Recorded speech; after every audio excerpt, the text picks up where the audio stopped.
Discussion. We have Bill Moore from Moore Insight LLC. Bill Moore is the president and CEO of Moore Insight LLC and a retired DoD three-star equivalent, senior executive with more than 40 years of experience serving our military and their families. In his current role, he consults with defense industry clients. The future of land warfare converges in V-Spot. Land Euro 20. On topics that wasn't planned, including IT, acquisition, R&D, transformation, innovation, executive coaching, defense resale, and facilities. Prior to his retirement from federal service in 2023, he served as the Defense Commissary Agency Director and CEO. Before then, he was the Army's Assistant Deputy Chief of Staff for Logistics in the Pentagon, where he was responsible for Army logistics, plans, policy, and budgeting. Bill, the floor is yours. Thank you. All right, thank you, Les. Can you hear me okay? No. No? How about now? A little better? There we go. Hey, good morning and aloha. Aloha. Thank you, General Smith, and thank you, General Brown, for and AUSA for having this panel. It's super important. Now, of course, when I first was contacted about running the panel, and they said, we want you to run this panel called Sinews across the Pacific, I was like, Sinews? Interesting. I'm a product of the Virginia public education system, and I had to look it up now. In a human sense, sinew is tissue that holds muscle to bone. And the product you get when you hold muscle to bone is strength. So when you broaden that definition, it's really about structure that holds a system together. And in the Indo-Pacific region, these sinews is what creates our strength across the Pacific and allows us to have that peace through strength that Admiral Paparo was talking in deterrence that we need in this very critical region. So with that, I'm really excited about this panel. We've got some great folks here. I think it's the perfect mix of skill and experience across their long careers in support and the things they have done in the Indo-Pacific realm as well. So I'm going to start with introductions and then we'll do some welcoming remarks. To my right is Lieutenant General Jered Helwig. He is the Deputy Commander of the U.S. Transportation Command, or TRANSCOM. They have a global responsibility to project and sustain all power, military power around the world, and a very critical mission here in the Indo-Pacific realm. General Helwig, before this,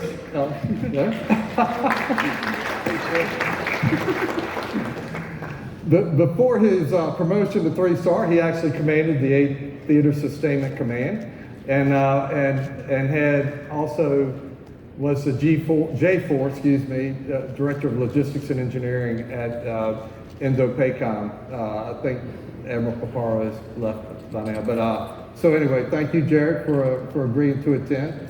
And his replacement at the 8th Theater Sustainment Command is Major General Gavin Gardner, another old friend of mine, but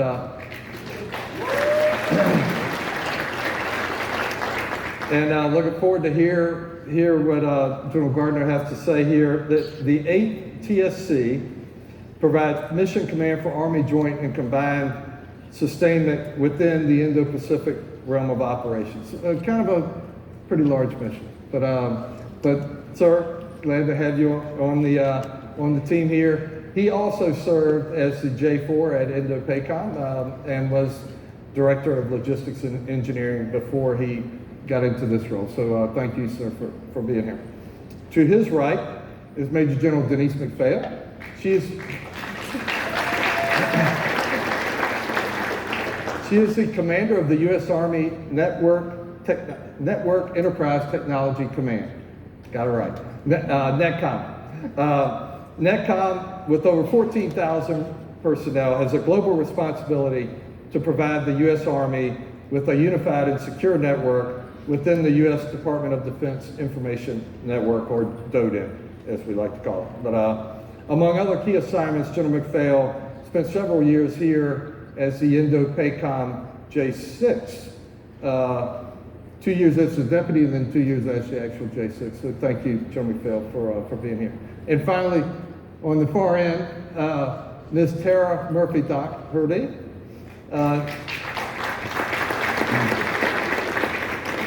She is Chief Executive Officer of the company Govini. Govini, and you probably saw a handout on your chair, and I was discussing with Tara before the session, the supply chain. When you think supply chain, often folks just think about products that are already ready for consumption, just getting it to the consumer. Well, supply chain really goes all the way back to the rare earth elements or whatever raw materials you need to create the product that the consumer desires. So that was, I think, a great handout, very relevant to our conversation today. But Govini is a defense software company that builds software to accelerate defense acquisition and logistics processes that field capabilities to warfighters faster. Under her leadership, Govini has experienced huge growth, including a recent contract award from DoD, the U.S. Department of Defense, for over $900 million. So congratulations on that achievement. And I'm sure we'll hear about what she's doing and what Govini is doing for the Department of Defense here in a few minutes as well. So with that's our panel. In terms of opening remarks, what I'd like to do is have each panel member give you a few opening remarks, and then we're going to get into some questions and answers. And hopefully we'll have time to get some questions from the audience as well.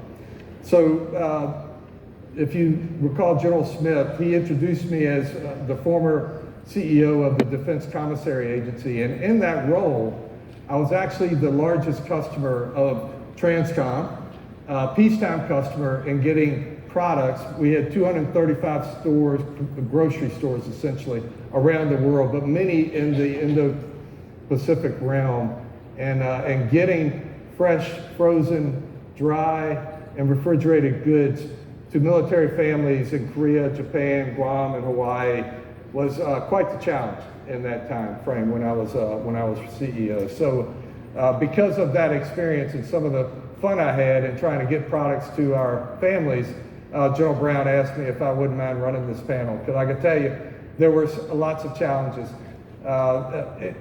Any of you all parents? Do we have any parents in the house? I thought we might, but for one example, shipping across the Pacific. As a U.S. Department of Defense agency, we needed to use U.S. flagged ships to move our goods. And often I just found myself in a situation where DECA, my agency, could not move a lot of these commercial goods across the Pacific on U.S. flagged ships.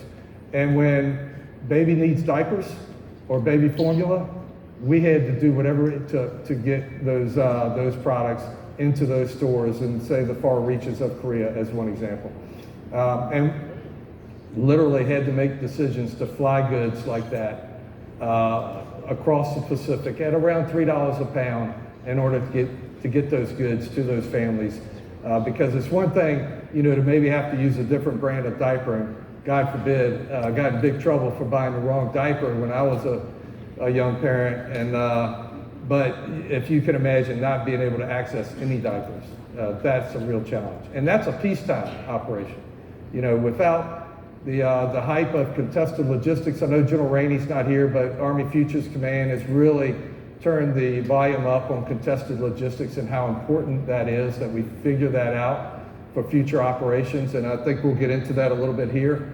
But the challenges I was having just trying to get items shipped across the Pacific in a peacetime kind of mundane operation that was critical to military families was very telling to me that we've got some weaknesses we need to work on in our supply chains. And when I talk supply chains, the supply chain, basically from raw materials to consumption, but it's also a series of flows in terms of information, which is why General McPhail and Ms. Murphy Dougherty are here to talk about some of the information flow. It's about data. It's about being able to visualize your situation. And then it's about moving the goods both ways. And the information flow and the product flow is a two-way flow. And then finally, at least in the retail space, And often, ultimately, you need to address this. There's a financial flow that goes along with every supply chain. Where is the money going? What is it costing us? How do we get a product back, and how do we pay for that? But you've really got those three things going on at all times with any supply chain. So with that, I'll hand it over to General Helwig. Any opening remarks? Thanks, Bill. No, I appreciate it. It's great to be here. It's great to be back again. It's great to share this panel with a number of colleagues. You know, if you were to do a staff meeting at Indo-PACOM about 2.5, 3 years ago, some of the same characters would be sitting around that table. And then just throughout our careers, we've all been connected multiple times and in multiple ways. Most recently, and probably most importantly, in the Pacific, where I don't think any of us came here, grew up here, but we all came here at the 06 colonel level, and then really began this journey and appreciation for what's described. And I think Admiral Paparo really hit the nail on the head earlier today of the tyranny of distance and the challenges associated with sustaining and supplying the joint force in this region. And how do we do that?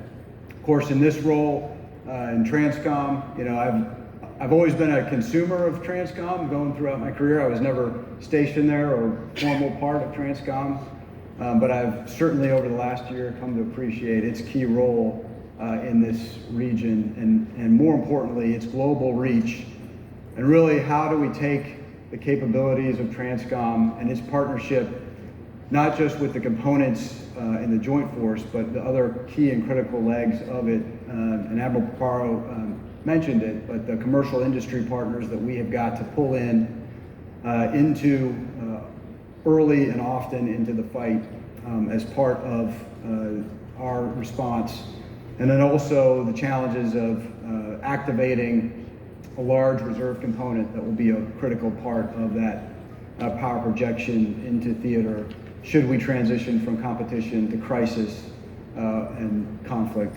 Hopefully not, but if we have to, those are key parts of what Transcom has got to do.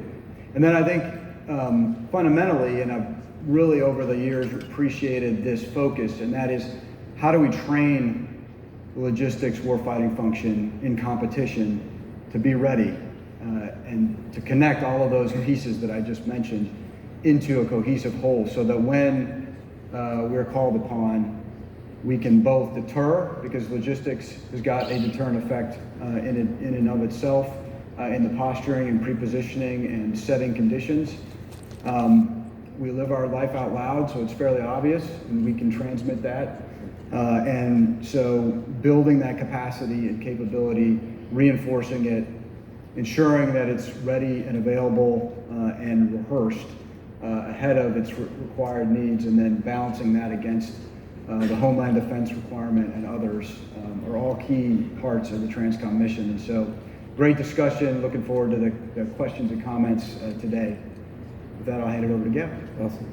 Hey, thanks, sir. So first, thanks to AUSA. It's General Brown. It's always great to see you, sir. Sergeant Major of the Army, former Dan Daly, may have seen me flounder a time or two at a CSS rehearsal at the National Training Center, where he was one of my brigade's battalion sergeant majors. He went easy on me back then. He told me to go easy on me this morning. So, Sergeant Major, I appreciate that. Thank you. It is a little bit nerve-wracking when you're following the former, 8th TSC commander up here on the stage. Sure, we didn't drive it into the guardrail yet. We're working on it. But more importantly, I really wish the former J4 at Indo-PACOM would have set some plans and policies in place that would have made my life easier when I took over from the 8th TSC. That sounded really good until I realized that was me. And so what I'm going to talk to you a little bit about today, and I look forward to discussing, is really the tenets that my boss, General Park, has given me to, number one, to organize the sustainment formations. And it's not just about organizing it from a U.S. Army lens, though that is all compos, Compo 1, 2, and 3. It is also with our allies and partners, of which there are a lot of them here today. And so how do you organize to best get after that tyranny of distance to do, or as Admiral Paparo said, cheap the tip fit? And so he gave some very directive things that he talked about, which is how do you pre-position? How do you think differently through contracting? how do you leverage allies and partners, and most importantly, industry, to get after those things that would give us the competitive advantage? Like everything, it's one thing to have those things, but you got to generate options for the commander. So that's having ready formations, but then it's also, how do you put contracting into a place that's more than just transactional for a short period of time, but you get over a long period of time, say a year or a multi-year contract that really enables logistics and sustainment across the region. We don't need any more bases, but we need a lot more places. Places that give us access, places that give us resources that we need for the combined joint force. That's one of my mantras as the operational commander for General Park. That's my job to do. And then most importantly, you got to apply it. It's one thing to talk about it in Hawaii. It's another thing to go forward and do it with allies and partners with the combined joint force. And that's what we do as a theater sustainment command across this theater every day. But we don't do it alone. We do it first with our joint partners. We prefer to do it with our multinational partners, and we get lots of opportunities to do that. But it is an entire network. It is a sinew. It is a network that creates the foundation that allows for operational maneuver and gives options to the commander. That's what logistics is supposed to do. I appreciate the warfighting functions and Admiral Papara talking about that. Our job is to be the unsung heroes that set options up for the commander so that they can go be decisive at the place of our choosing. And so I look forward to talking to you about that. And Denise, over to you. Okay. Yeah. All right. So I too was kind of wondering how I wound up on this panel. But I say that in jest because everything that General Helwig and Gavin just talked about, and you as well, is the sheer amount of, or the sheer volume of data that is going to be required to get us to that speed and need and delivering those capabilities is all going to traverse the Army's network. And so that is what NetCom is. We are a global command. We're globally aligned, regionally focused. We support 288 base post camp stations, but more importantly, we have 2 theater signal commands. One of those theater signal commands are here in Hawaii. It's the 311th, commanded by Brigadier General Ray Ferris. We also have a signal brigade here, the 516th, and then in Korea we have the 1st Signal Brigade. And so when you look at that, and then we have something called regional cyber centers, which is really what's making sure we're securing your information. There's 2 in the Pacific Theater, 1 in Korea and 1 here in Hawaii.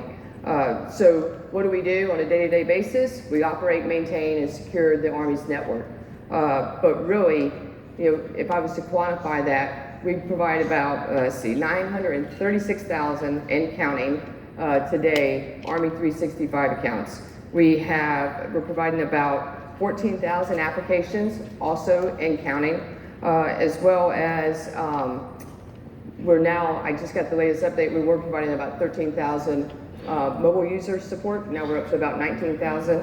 And then we respond to about 1 million cyber incidents a day. And that takes place at the Global Cyber Center, but again, also around being in the region, the Korea Regional Cyber Center, as well as the Hawaii Regional Cyber Center. So, I think what's more important is where we're going though. So where we're going is we're moving towards a unified network. And what is a unified network? To put it in context, at one point in time we had 47 organizational networks, stovepipe networks.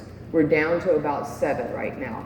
So we're collapsing those networks. We are doing that based on zero trust security framework. And what does that mean? That means never trust, always verify. And in this world today where we're operating, that's very important. So it's as if you were showing your ID card from room to room to room. We're always verifying who you are and that you have the rights to access that data.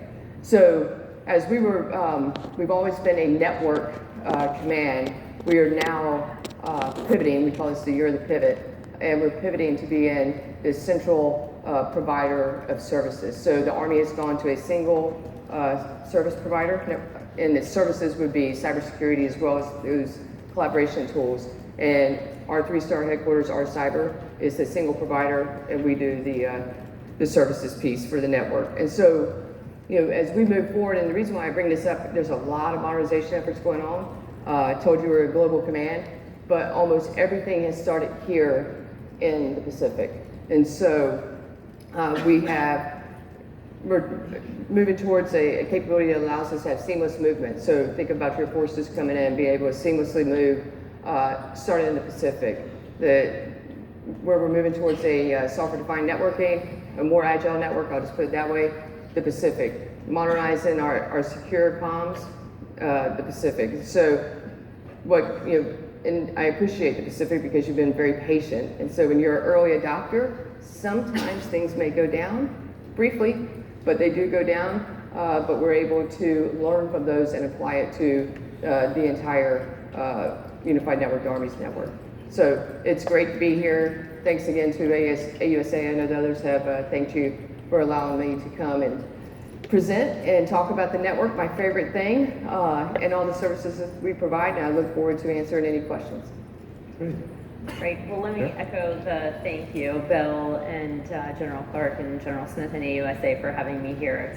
It's truly an honor to join these three panelists and yourself. As Bill mentioned, my name is Tara Murphy-Dougherty.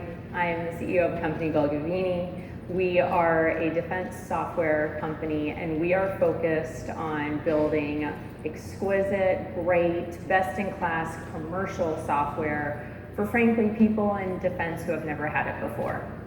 People who work in acquisition, in sustainment, in logistics primarily. And the way I sometimes sum that up is you can think about as the American tech sector ran toward the defense scene and entered, they've all wanted to build, which is a wonderful thing, the next big weapon system, the next autonomous platform.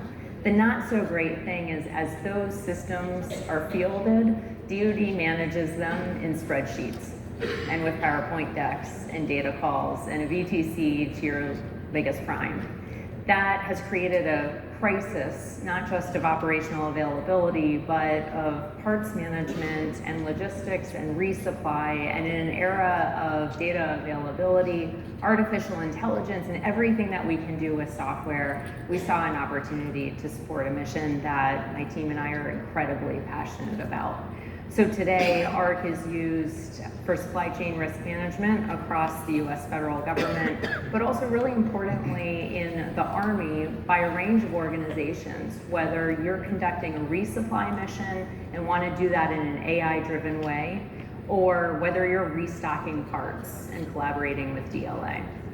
So I'm very excited to be here in particular, geographically here, because one of the things that on the industry side I've observed is the Army should be shouting from the rooftops and more frequently talking about its role in the Pacific. And so what a perfect venue to not just discuss the nature of the challenges that we face today as Americans, as the Army, but really to, I think, put this conversation in the context of what the Army is doing with transformation writ large. And so the final thing I would share is that as someone who has been working in national security for my entire career, I was working in the Pentagon in OSD, don't hold it against me, when then DIUX was started. Over the past 10, 20 years, the mantra in industry has been about why it's so hard to work with the Army. And I think today it is an exceptionally exciting time to be working with the Army. And it feels really good to be able to talk about what's being done and what action Army leadership is taking in order for that partnership with industry to be, one, more possible, two, across a more diverse set of companies in the United States, and three, just better and faster in order to drive to the outcomes that the Army actually needs. And we're excited to be a part of that, and I'm very excited to be a part of this discussion. Great. Thank you all. Hey, if you would, bring up the map of the Indo-Pacific region. I just wanted to give us a little bit of context of just how large an area we are talking about, and then trying to connect the dots and build the sinews there, whether it's information, products, or financial flow of what has to happen as we continue to maintain our national security here. If you are an ASA member, you probably get a copy of this magazine, and this was one of my best additions, I thought, General Brown. And within it, General Clark, I loved your article, Prevailing in the Indo-Pacific. He talked about two major factors that we've got to get right. It's all about taking care of the people, which includes training the service members as we take care of their families, you know, what I used to do in the commissaries, and as we take care of our partners. The second major factor was our partnerships. I think I heard this morning 33 countries are represented here, 14 Army Chiefs of Staff here, and I guarantee you we cannot be successful across that area without your help. And General Clark, I know you were rattling off Bollywood to Hollywood. I love that. I tried to do the math last night. Oh, that hill. Okay. 80 million plus square miles of distance of area that we're talking about here. And so the challenges of trying to move sustainment or move information or having a clear picture. I can tell you, in my time at the commissaries, I really had a tough time trying to visualize the status of my supply chain in Korea, for example, and then trying to get the right stuff there. When you're flying things at $3 a pound, it better be the right stuff. I think Tara will mention precision sustainment. But, you know, when you're talking about these distances, you better be moving the right stuff at the right time, right? So with that, let's get into a few questions. And I'm going to start with General Helwig. Sir, many associate the term contested logistics with geographic regions and threat rings. How does U.S. Transcom talk about contested logistics?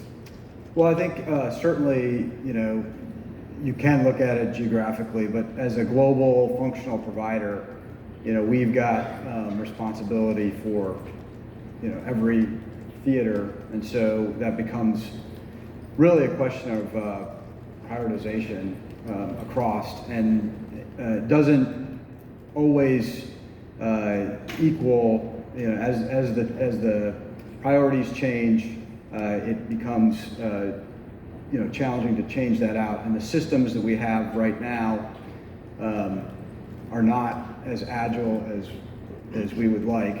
And you know, the great work that's being done in this venue is very helpful to get us to something that's more dynamic, certainly.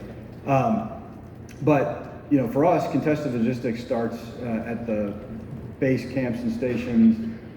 Most, if not the great majority of our capability to move the force is CONUS-based and requires, you know, movement from base camps and stations to nodes to then ultimately get through that huge, those huge distances that have been mentioned already, right? So how do we make sure that we're ready, that we're able to generate that that's required at the time of need? And you know, just about every logistics operation that I've been a part of has been contested in one way or the other. You know, National Training Center, JRTC, you name it. You know, I always breathe a sigh of relief, honestly, when the last vehicle drove off out of the RUFMA into the box. And so similarly with Transcom, we've got to get all of that work done in that environment where you've got everything from the challenges associated with ensuring our access spacing and overflight is straight, the customs clearances issues that inevitably come up as we work through and by with and through our partners. And then most importantly, ensuring that the joint force has got a clear-eyed picture and we're able to make informed decisions rapidly enough to meet the demands of the combatant command and the combatant commander. And so often we've seen this as kind of a two-stage process where Transcom delivers to an intermediate point and then the joint force or the Indo-PACOM led by, you know, TSC in a lot of cases takes over. But what I think we're seeing in this contested environment is we've really got to make it less about that transition and more about how do we do one unified flow, one giant muscle movement using these sinews to where we manage it in a way that optimizes that transportation, because it's not going to be, every pallet position has got to count. And every piece of equipment that we misship or inadvertently put in the wrong place, particularly in some of the areas that that Indo-PACOM operates out of, creates a lot of additional friction that is not going to be helpful, and also pulls that valuable space, to your point on the $3 a pound. In this case, it's capability that might be very essential to an operation, and puts it out of position. And so we've got to make sure that connection is well integrated, well rehearsed, and that connection isn't just a mill-to-mill connection.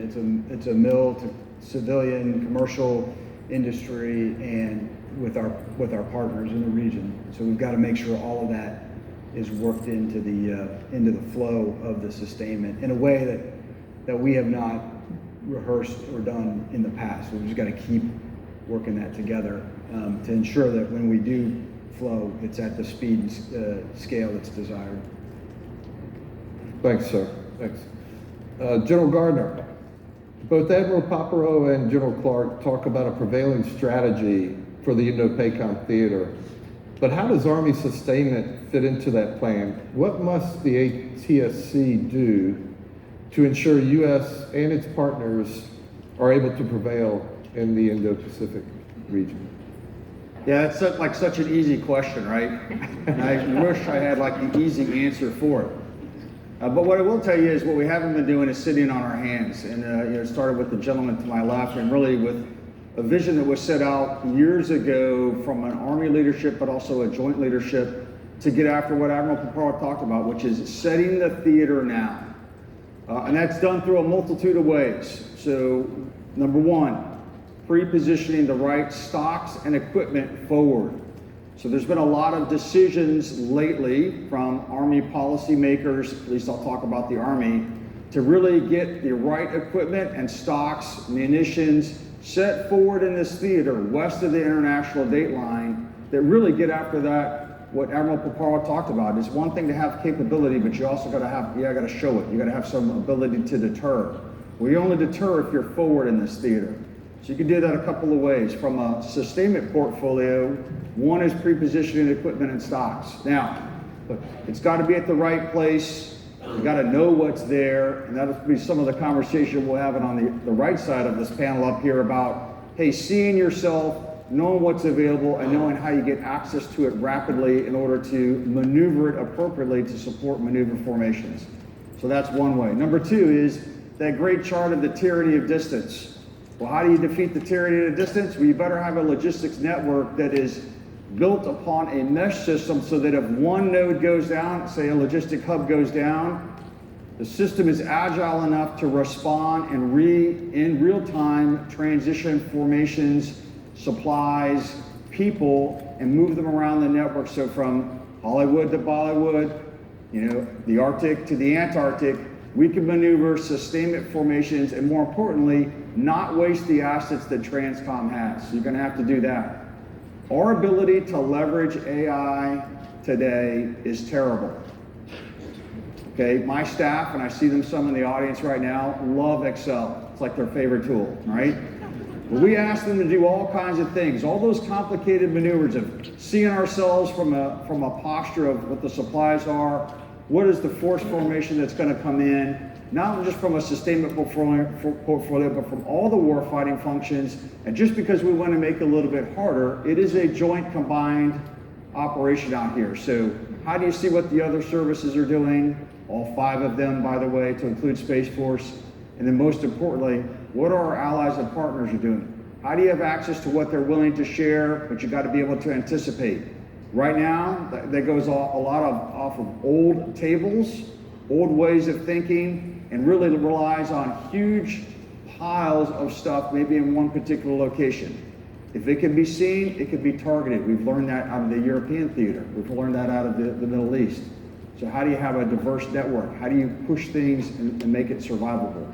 So we got to work on that. And then the last thing is, if you asked an American soldier, could you have more gas? The answer is going to be, oh, hell yeah, I want more gas. I just don't want to pay Hawaii prices, right? So we have to do a bit of demand reduction. So that's on all forms of energy. How do you do a little bit smarter from a power source, smart grids, leverage wind and solar that is very prevalent out here, reduce some of the demand reduction so that we're not always moving around liquid logistics, fuel, and then also water. If you haven't noticed, it's really hot out here, even though there's a nice trade wind right now. If you go forward to most of the places we're talking about, Philippines, Indonesia, like, look, it's hot. You drink a lot of water. Moving water on the modern battlefield is a pain in the butt. All right, it's one of the hardest things we do.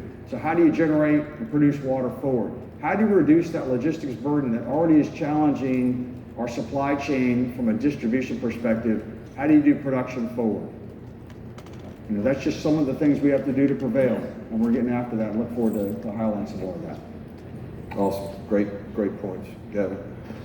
General McPhail, let's talk about the network for a moment. Critical enabler, obviously, for any operation.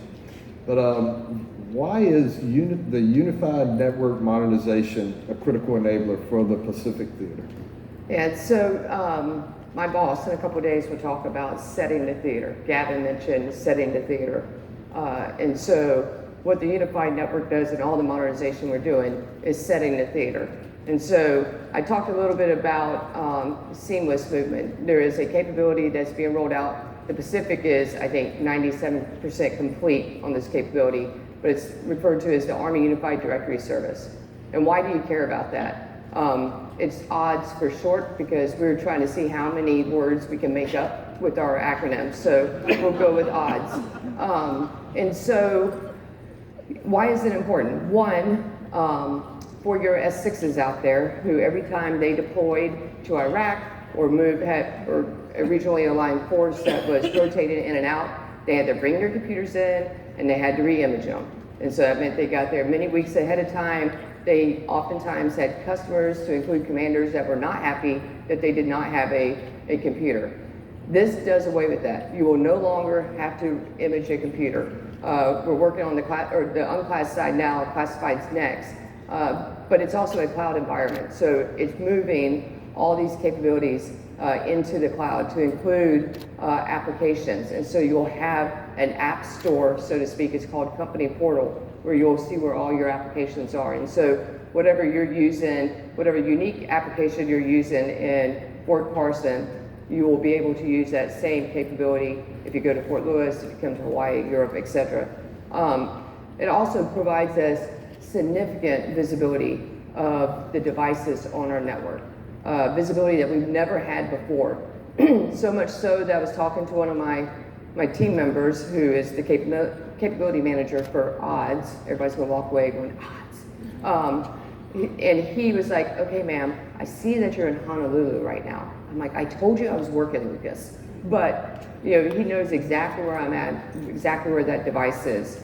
And then we have what we're doing with the global, it's called the Global Unified Network, AGUN. So it's Army Global Unified Network. So there's another word for you, AGUN. And so what is that? That is moving towards a software defined network. And why is that important? Gavin mentioned, maneuverability. This allows us to maneuver the network, to maneuver the network infrastructure. So we're able to ensure that we have the right capacity for the information that's going to flow through key nodes. And so it's very agile. We're able to actually do it, manage it centrally, so we can manage it from our headquarters in Arizona. And so then we have the Global Secure Network, which is really a modernized secure network. So this is the best way I can describe this one. So you have, we call it's a technology, commercial solutions for classified. But today, you have to have a lockbox on where you plug your zipper cable into, right? And then you have to lock the hard drive up or the system up. That's going to go away. Now it is going to be a virtualized environment and you're able to log in without having to have that lockbox. It's more secure, your data is at rest, and also your data is in a virtual environment. And so when you turn off that system, you're done. And then the last is our Army Edge computing capability. AECCs, haven't came up with a good word for that one yet. But that's really where we're able to provide compute and store on the edge. So think about AECCs as on-prem, which means like cloud, here at Fort Shafter. And so we're able to position capabilities there that the warfighters can access at any time. So you'll have you have the commercial cloud that's going to provide that capability. You'll have the on-prem, and then next gen C2 as they're moving out, the capabilities they will provide there. But at the end of the day, what this really does is it's removing the complexity from those fighting on at the edge, and really delivering resilient, flexible, and agile capabilities, applications, network, whatever you want to call it, for our warfighters. And so those are some of the capabilities we're bringing, and almost everything I just mentioned is already here in the Pacific. So to put it, to kind of put it in perspective, we're about 39% complete on odds, unclassified, while the Pacific is about 98% complete. So, great job on the 311th and team. Great. Sounds like a lot of progress since I left the Army, but which is great news. When the network's down, my kids are totally useless. What'd you say? My kids are totally useless when the network's down. Oh, They're yeah. Dad, I can't do anything. Yeah. But anyway, no, great stuff. Ms. Murphy-Dougherty, let's talk precision sustainment for a moment. Your software has been Army tested to enable real-time visibility of the sustainment status in the context of an ongoing operation. As a logistician, that's pretty impressive to me to actually be able to visually see, where we are and what we need to do to adjust to the needs of the warfighter. But can you explain to the audience what that looks like today and how it can be used to improve future sustainment? Absolutely, and it will pick up on what the General was just describing about the progress the Army is making on the edge as well. So at Project Convergence, Capstone 5, just a couple of months ago this spring, as part of Army's next generation command and control effort, for which Govini software is the sustainment application, we were able to demonstrate live through soldiers with their hands on the keyboard, not ours, actual activity happening through the demonstration, things like rounds being fired from M1 tanks, and in seconds, way down the line, forget the workflows in, fires and maneuver, seamlessly you see the data update through 3 different applications that comprise one single common operating picture for the commander, and see automatic updates about stock on hand, availability of material, not just what was expended, but battle damage assessments that inform what do we do next. And that aspect of being able to use data in real time the only way to do that is with artificial intelligence in order to actually get the commander and get soldiers, get the right folks to focus on making a decision. That's the goal of precision sustainment. And so everything that we are doing, and I think the Army is rightfully asking for, it is the Army right now, although would love to talk about this in joint force context as well, is all about anticipating. How do we anticipate what will be needed? General Helwig, you mentioned this as well. What will be needed, because the reality in the Indo-Pacific region is that you have to be thinking about these things ahead of time or you will forever be late to need. And that's maybe the one thing I would go back on a question that you asked earlier about contested logistics.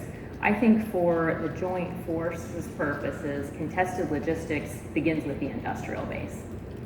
And we have to find a way to catalyze what is happening in the organic industrial base as well as what is happening in American industry in order to connect that to what we know we are going to need, either pre-positioned on the battlefield or in moments of need. And all of that is possible today from a data perspective, from a software perspective. The Sinews are there, so to speak, in this context. I would argue the military IT systems aren't quite there yet, but there's, like as I mentioned at the beginning, I'm optimistic about prospects for progress there as well. Awesome. No, great stuff. I remember trying to get to a common operating picture in the old days, and we never really got there. And of course, we would demand data from the warfighter. You got to tell us when you shoot that round, and or how much fuel you've maneuvered, and they didn't have time to do that. Well, so much progress has been made in the fires and maneuver kind of workflows. And in that warfighting context, we actually have seen progress, I'd say, over the past 10 years. I mean, I would love to hear others' views on this, but I can think of, and we've seen some level of modernization. And then, I talk to logistics officers who say, I'm tracking this in cardboard on the back of my truck. The gap between what we've done to support with AI and software and data, what we consider to be the more operational workflows versus what we have built and provided to sustainers and loggies, there's a huge gap. And I don't think that's okay anymore. And again, with respect to the importance of this conversation and this geography, logistics is lethality, period, full stop. And so I think there's a big opportunity to make leap ahead kind of progress here. Yeah, great. Back to General Helwig. Sir, given the tyranny of distance and the likely threat within the Indo-PACOM theater, how is the line between inter-theater and intra-theater determined? Yeah, I alluded to it before. Should there even be a line is one of the questions I think we really have to ask ourselves about in the Pacific. You can't really talk about the last tactical 1,000 miles and not really think that that's going to be a viable construct. So how do we better integrate, as has been discussed here, integrate those systems in that process and then really look to kind of erase that line through a variety of means. We know, there's no doubt in my mind that Transcom is going to end up doing direct delivery to a lot of places when you look at the requirements and what it takes to move it. And there's just some systems that are going to take C-17s. And so we've got to, rather than figure out what this point of transition is, we've just got to build a better integrated methodology that allows us to make these decisions early enough. And then you've got the other challenge in the Pacific that, many of us grew up with a Kuwait or a big place that we could stage from, right? And, you do the Easter egg hunt for your container that had the, 82nd sticker on it or the 10th Mountain sticker that hopefully had your Humvee doors, and try to find it and, do the little Raiders of the Lost Ark thing and pull it out. But you could do that. And you could do it because you had the space, you had the material handling equipment, and you had the time. In this fight and in this theater, that will not be an option. And we can't dump a whole bunch of stuff in a place that can't absorb it and move it on because that will bring the Pacific to a halt just as not having it would bring it to the halt. If we jam a whole bunch of stuff into a port that can't take it, we've essentially done, shut down a port and created more dilemmas for the theater than taking them away. So we've got to figure that piece out. I think, tied to that, the contracting conversation that Gavin mentioned, looking at how we build capacity in the theater, not just with our traditional assets, but also with our contracting capability, looking creatively at that, I think is important. Doing those kind of battle handoffs in a system and a common operating picture that does allow us to make better informed decisions. And then from the strategic support base, being able to analyze that data and make mode decisions early so that, you've got the fast option in your gray tails, but arguably you could get a lot of the equipment and cheat the tip bid using other conveyances if you could make that decision earlier than we currently do. Right now we wait and then we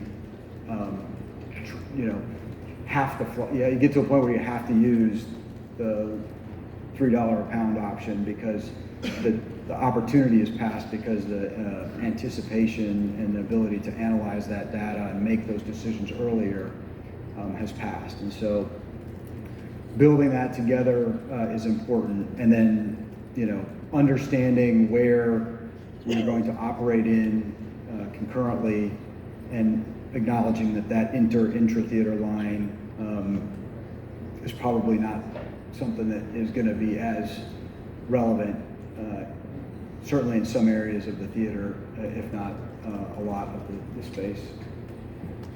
Gotcha. No, great points. As a guy who worked in the Desert Storm era, where we had a huge mountain of goods ready to go, so we pre-positioned everything we would ever need, and the war battle lasted 100 hours, and we had a lot of stuff left over. And then we went to the just-in-time logistics realm, where we were often just in time with the wrong stuff because we couldn't get our data right. And now we may be at a point where we can bring all this together with good data, good tools, AI, and actually achieve the goals of precision sustainment in time to influence that. Yeah, we would love to have, you know, General Clark or Gavin or somebody say, okay, you know, now we need this, and us to be able to say, well, guess it's like one day out on a ship about to be delivered, you know, vice, oh crap, now we gotta go find it and probably fly it to you. Right, right. All right, General Gardner. Recently, Army Futures Command tested autonomous vessels here in Hawaii as part of Project Convergence 5.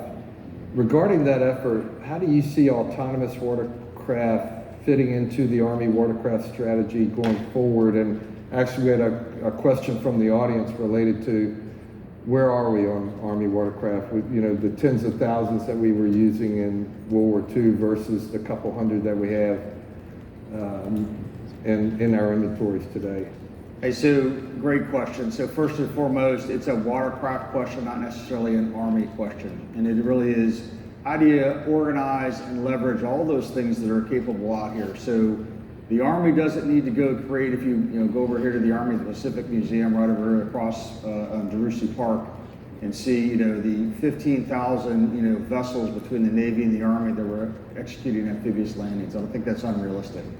But what we do need is to look at how do you organize today for use of Army watercraft that we exist today to do operational maneuver and deliver those precision fires that Admiral Paparo talked about, which, by the way, last week in Balakatan is exactly what we did. We moved to HIMARS over 1,000 miles using both an Air Force C-130, an Army LCU, and then, oh, by the way, they also drove themselves so that you gave unbelievable unpredictability to an adversary about where a HIMARS could then go deliver long-range precision fires.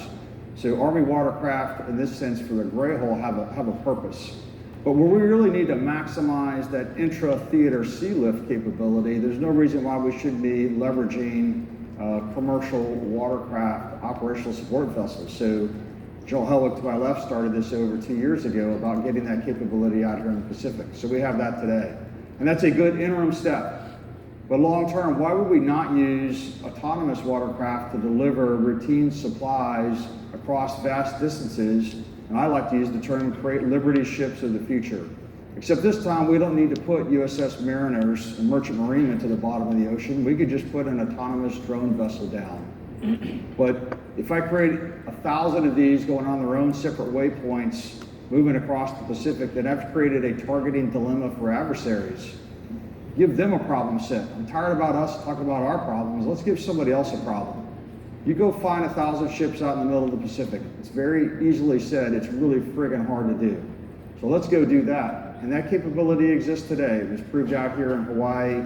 We have industry partners that have this capability today. It is absolutely driven by AI and the technology that the people to my right allow us to do to move it across, both the terrestrial and the non-terrestrial means to command and control that. And now we just need to get after scaling it. And not only from what we need to do from a U.S., but we also need to share this with our partner and allies, and so that we get the economies of scale that when you get after autonomous about what it could create for us, not only from a military sense, but from a commercial sense. Because at the end of the day, if the commercial industry starts going this route, which, by the way, if you go to the Gulf of Mexico, you'll see autonomous resupply vessels that the Oil industry's been using for years. Why aren't we leveraging that technology, that path that has already been figured out moving forward? And that's exactly what we are going to do. I can tell you that, Army senior leadership sees it that way as well. How do you move amongst multiple lines? You have a manned fleet, you have an unmanned fleet, and you have a commercial fleet, all of which combine together, create opportunity, and deliver the needs for the Joint Force. Great. Thanks, Ken. General McPhail, I got a question, but I'm going to tie in a little bit of some of the audience questions in with it. What else is NETCOM doing to support the Pacific Theater specifically? And what I'm getting a lot of chatter from the audience on is how do partners, industry, and really the joint force all get connected to the network and in a typical operation? Is there any insights on how that should work moving forward? Seamlessly. Awesome. You heard it here. Yeah, so that's a good question. I will break it up. I'm going to talk about, when we talk about allies and partners, and what NETCOM does. Perfect. So first of all, NETCOM, we provide the transport, so we provide the roads on the network to move the data in this mission partner environment. When it comes to actually providing mission partner environment, the only environment, or the only partners we're supporting right now is in Korea. So 1st Signal Brigade provides Centrix K to USFKs, and we also secure. So we have one theater that provides Centrix K to, and works with the Korean's equivalent, which is AJKIX, and then we provide the transport, and then we secure. So we're providing security of all of those environments, MP, et cetera, for the Army. As far as bringing in the joint community, I think we are getting better every day. When we look at the DoDN perspective, we still have challenges with our systems. We were talking about the IT systems, the mission command systems out there, being able to communicate jointly. But I think we're going to be able to move towards a solution as the entire Department of Defense is going towards this zero trust security framework. And why that's really important is because that's all about securing the data. So I talked about earlier, it's about, you never trust, always verify, but that being able to decouple the data from that and only focusing on securing the data, and we call it attribute-based access controls. There's all sorts of stuff you can Google, and I think there's a ZT for Dummies out there that you can pull up. I've used it, so it's all good. But it's about attribute-based access controls, and that's how we're going to be able to really move to joint interoperability as well as working with our mission partners. Today, we do really good with communicating, meaning we're able to send emails, we're able to make a phone call, joint and with our mission partners. But to really achieve interoperability and the ability to fight alongside our partners, we've got to be able to share that data. And that's the challenge that we struggle with now. But I do think as we're moving towards this zero trust environment and standardizing how we share that data, how we start labeling that data, we're going to get better and better at not only communicating and sharing data with our coalition partners, but also our joint community. I don't know if you had a third part to that question. Was that it? That was it. Yeah. I mean, unless you've got any other aspects of Yeah, and so when we look at what we're doing here in theater, I talked a lot about the modernization, but there's direct support we're providing today. 1st Signal Brigade, I mentioned earlier what they're doing with Centrix K and providing that to USFK and 8th Army, but they're also tying the modernization back in. They're actually implementing the first software-defined network. So they had probably the oldest infrastructure. It was really new about 20 years ago, but now it's they got the newest 20 years ago, and they're about to get the newest again with this Army Transport Edge initiative. And then we have what 311, they do every day with the direct support. We have something called regional hub nodes, which are satellite gateways. And so these satellite gateways, we have about 5 of them globally, but we have one here in the Pacific in Guam.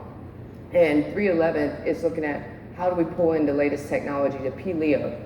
while maintaining a diverse portfolio. So not bounding ourselves to one technology. And so when we look at working with our industry partners, what I would ask the industry partners to do is help us be able to integrate some of our, I'll say legacy infrastructure and capabilities with the emergent technologies, because much of that legacy equipment is still very good, that technology is still very good, it's just how do we use it differently? And that's where we really need industry's help, is helping us bring them both together so we have a diverse portfolio, and how do we use them differently? Gotcha. Great. Ms. Murphy-Dougherty, and along the same lines of what the audience asked, but regarding integration with Army command and control platforms, you've worked with Army on next generation command and control with an open architecture approach. So, kind of from an industry perspective, in a theater as vast and complex as the Indo-Pacific, how does industry think about integrating across Army systems to enhance operational decision-making and readiness? And then again, what is the play of allies, partners, and maybe even suppliers on the industry side? Sure. Well, I might pick up on the last thing that General McPhail said, which has to do with the ability to share data and how important that is between U.S. forces and our partner and allied forces. Couldn't agree more, but wouldn't it be great if we could just share data among U.S. forces? Yes.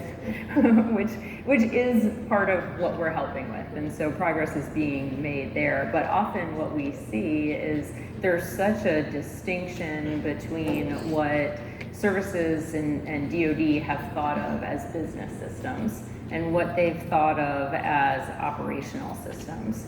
And so we've integrated our software on the operational side with Maven Smart Systems and able to deploy to support, like we talked about, warfighter exercises, and we're expanding that and bringing so much of the sustainment insight and data to the battlefield that's what's really unique. And then once you're able to actually move that data, and you've got the compute to be able to use AI and ML algorithms to calculate your resupply plans automatically and optimize the actual packaging and optimize your transport routes and look at alternatives, all of which can be done ahead of time as well. But when you can do that all in one place, well, then those distinctions go away and it becomes really powerful. But so much of the data that you need to take all of those factors into consideration is part of other systems, or as I mentioned before, have been thought about, well, that's an industrial base issue. That's an acquisition question. The PEOs do that. Call Army Materiel Command for that one. And the reality is we have to bring all of these things together in order to make them work. So this is part of where the open architecture comes in. The legacy systems aren't just siloed because people think that's the right way to do it or because we can't think of better ideas. No, they're siloed because that's the way they were built. And the open architecture system or idea or concept works whether you're talking about weapons systems or you're talking about IT. I think about it, I'm the daughter of a home builder, so I think about it like building a house. If you commission a custom residential build, imagine leasing your blueprints from the contractor. Wouldn't happen, right? You'd never be able to make renovations. Who knows, you buy a house, you get the blueprints with you. Now, you might lease all sorts of other things, or you might just build in components that you plan on replacing. But you have to own the parts that everything plugs into. And I think that is perhaps a tortured metaphor, but a workable metaphor for open systems architecture. This is exactly what we're doing in next generation command and control, where all of the APIs that exist that allow our software applications and our data infrastructure to talk to each other, those are all owned by DoD. That's government IP now.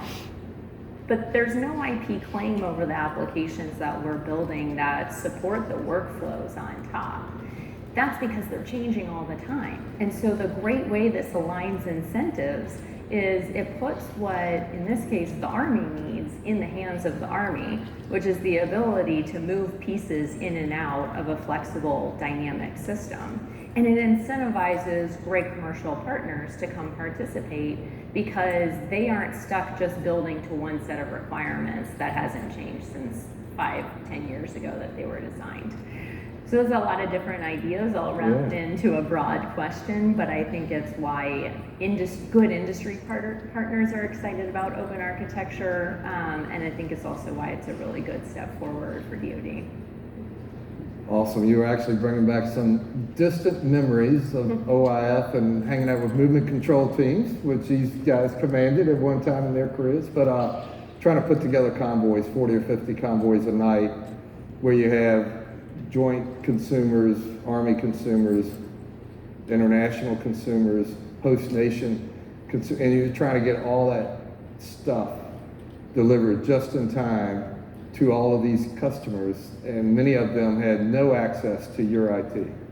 So just trying to gather up the requirements and then turn it into a met demand was just, I was amazed how these teams and how that operation actually got conducted. And I know y'all were on the ground for a year. I'm only on the ground for a few weeks, but it's just unbelievable. And how far I think we've come and could be going. And that was in an environment that was pretty static in terms of daily consumption rates and things like that, to our map of trying to move over these distances in a dynamic environment. So it's unbelievable. I'll give you a small but I think powerful example of what we're seeing right now. So one of the features in our software application is called Parts Replicator. And it's just an AI recommendation engine. Just like Netflix tells you what to watch next, our AI engine tells you if you use this part a lot, here are 5 or 10 other that, based on technical specifications or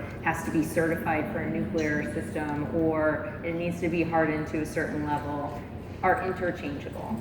And you can look at what does DLA have on hand, what do other services have? Right. We've talked about this before, General Helwig. Maybe, one base doesn't have it, but it just happens to be the part available at a base over here that visibility doesn't otherwise exist. But also NATO parts. And so this idea of we have to, and then actually the fourth to add is also what's available out there commercially.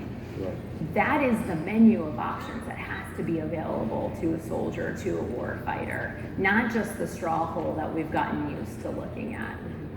So wasn't there for OIF, but hopefully will be if we ever, God forbid, end up in the next big fight. Hopefully, for sure. Okay, I know we're getting close on time here, but I'm going to try to combine several audience questions, and it really comes back to you two. I would ask for a Huntley-Brinkley type answer, but it's all about, you mentioned places versus bases, but you need the places, and pre-positioning at a time when the funding of APS is taking hits, and so the Army pre-position stocks. And it's like, what are the realities of being able to execute a pre-positioning plan for possible contingencies in this current environment, and just any thoughts on how we're managing the tyranny of distance when the dependence on pre-positioned stocks might be at risk to some degree? Sure. I mean, I'm just going to dive in, and I'm sure Joe Helwig will pile on. So first, we got to get beyond service stovepipe lens, and it has to be a multi-compo lens. And so then how do you generate economies of scale? And then, what I'd ask for industry is, with competition breeds, some goodness for the DoD. And so, going back and asking those on up high on the mountain that where we may have driven some traditional lines about who owns what slice of the globe from a contracting perspective to provide certain services, that we need to get it back after open competition. And the goodness is that I think DoD leadership is there with us. So as we look for opportunities to get after combined joint requirements in this theater, it needs to be combined and open to both traditional partners and non-traditional partners to break the status quo and get after some good capabilities moving forward. And I think that's the way we need to do this and approach it. And that's my methodology. Yeah, and I think to riff off of this as well, and alluded to a conversation we had, I've been on, Tinian, right? A small island with Air Force operating, Navy operating, and Army operating. And I remember going to the airfield and talking to the airfield control group, and them complaining about the fact that, hey, we need a forklift to be able to download our aircraft. And I just come from the Navy side with the Seabees that had like 4 forklifts sitting there. And I'm like, have you driven down the road and just asked? And I didn't mean it pejorative, but it doesn't occur sometimes to the joint force that we can actually work. So, we don't, in the pre-pope decision, we don't want 4 forklifts sitting on Tinian. We need 1 or maybe 2 that the joint force can use. And from a transportation perspective, we don't want to deliver 4.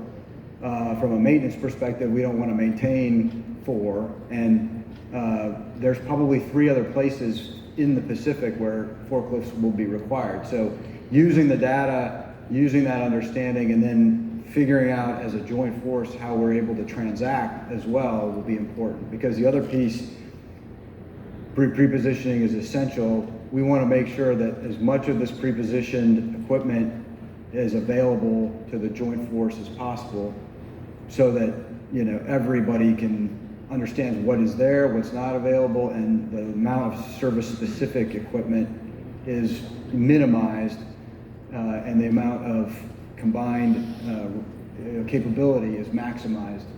Rapid runway repair, there's a lot of things in the theater that we can do, and if it's there and we can trend and we can deliver it, and we can see it and we know and we can anticipate against it and drive it appropriately, we'll be in a much better place than building similar stovepipes in very small regional areas that just don't have the capacity to absorb them.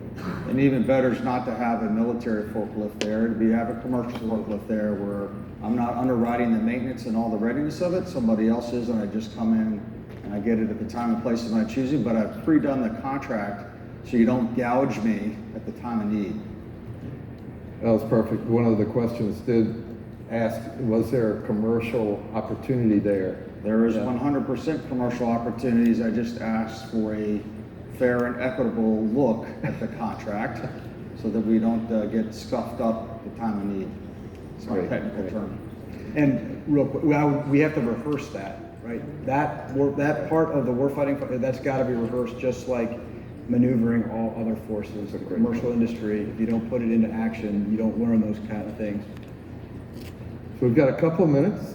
I think it's perfect timing for us to do a few closing points of what you want to leave the audience with. And if you don't mind, I'll start with you, Ms. Murphy-Dougherty. Sure. I think what I would love the audience to take away is, in this Indo-PACOM context, and given all the challenges we're facing, think about logistics beginning with the industrial base. We always say it's from factory to fight, and if we can think about that as one system where visibility truly end-to-end like that is possible, adopt that today, and it will make things feel smaller, even though they're not actually smaller or shorter, and certainly will make us go faster. Great. Thank you. General McPhail? Sure. If I was to leave one thing, I think it would be, as we are securing and operating and defending the network every day, our goal and our objective to support Next Gen C2 advanced warfighting is how do we remove the complexity from the edge and let those that can only do what they can do, meaning if you're only there to push the talk button on radio, that's what you do. Pull the complexity to the edge or back up to in a global environment. But more importantly, it's about providing flexibility, agility, resilience, and the ability to respond quickly. Awesome. Thanks. General Gardner? Hey, look, so Americans never fight alone. We've always had partners, and we've also never fought alone without industry. And so for us to be successful, you need both of those. And so that partnership that we have done for our last 250 years as an Army retains its value today. And I would just ask, as we work together. So all over Facebook and LinkedIn, and I know in this audience, it's graduation season, and the academies, the ROTCs, all of those young men and women are graduating, within the next couple of weeks. Many are getting commissioned, and they're going to raise their right hand, and they're going to be a part of this Army very soon. We owe them the best logistics network in position, ready to go in the future. It can't be one that hasn't been rehearsed, built, and purpose-driven to support them when they go through their courses and get into the theater. And if we have to fight in this theater and move to conflict, we need to make sure that these sinews are strong. They certainly will be. They're going to do a phenomenal job for us, but we owe them setting the conditions for them to be successful. Great. No, great points. And just in closing, back to the title, Sinews Across the Pacific. Just a couple of points. First of all, we talk these days very much about lethality and how much we need to be lethal in our fighting force.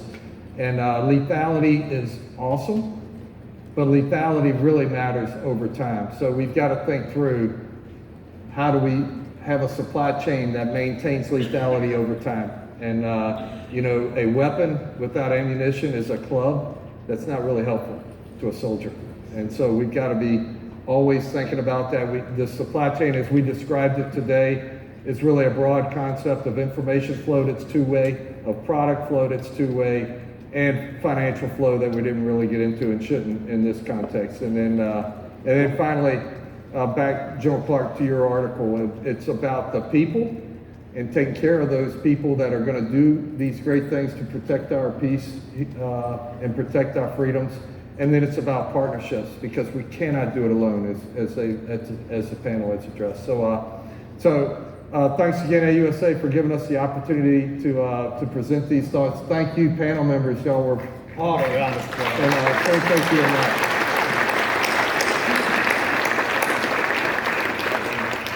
Well, thanks, Bill. And as a recovering logistician, it warms my heart that the first panel at LAMPAC was all about logistics.